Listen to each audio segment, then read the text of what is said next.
In the small, forgotten town of Elmsworth, there's a bridge that looms over the still waters of the river, an old wooden structure that creaks and groans as if it's mourning the countless souls who've dared to traverse it, but never returned. Locals whisper tales about that bridge, an unholy place where shadows seem to dance just beyond your peripheral vision, and the air turns thick with an unshakable dread that toils around your heart like a serpent. People say the bridge has a mind of its own, ensnaring the unwary with its allure, drawing them closer until they feel compelled to cross, but the moment they set foot on the other side, the bridge warps reality, twisting time and space in ways that defy logic. Nobody crosses it twice, they declare, because those who try are met with unspeakable horrors, a friend who turns on you as if possessed by a darker force, a memory that doesn't belong to you spilling from your lips like a curse, or a scream so terrible it echoes in your mind long after the sound fades. I learned of this legend the night I moved to Elmsworth, drawn by the promise of a serene life away from the city.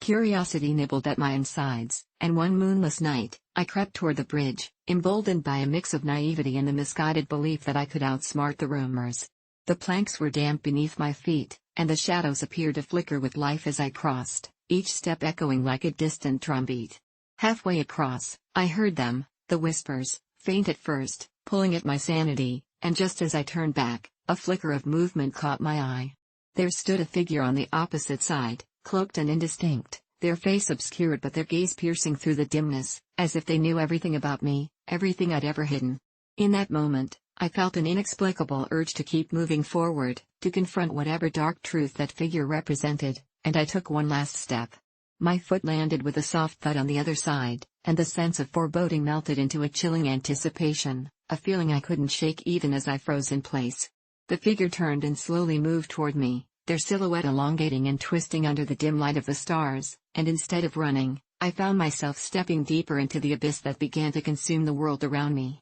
The bridge trembled beneath us, and suddenly everything went silent, the air thickening with a palpable tension. I felt a whisper of wind brush past my ear, a voice like shattering glass that pleaded for me to leave, but roots had anchored my feet to the ground, an unseen force preventing me from retreating. In that moment, the figure raised their hand, a model of agony wrapped in shadows, and with it came the memories, scattered, flashing images of my deepest fears and regrets, all the wrongs I'd committed and the people I'd hurt. For a heartbeat, I felt an overwhelming sorrow swell inside me, and then the figure smiled, and in that smile I recognized the face of a long-lost friend, one I had wronged years ago, their eyes shimmering with tears of both anger and pity. I stumbled back, realizing with dawning horror that this bridge, this place that stood between my past and whatever future I had left, was feeding on my guilt, my shame, and the memories that haunted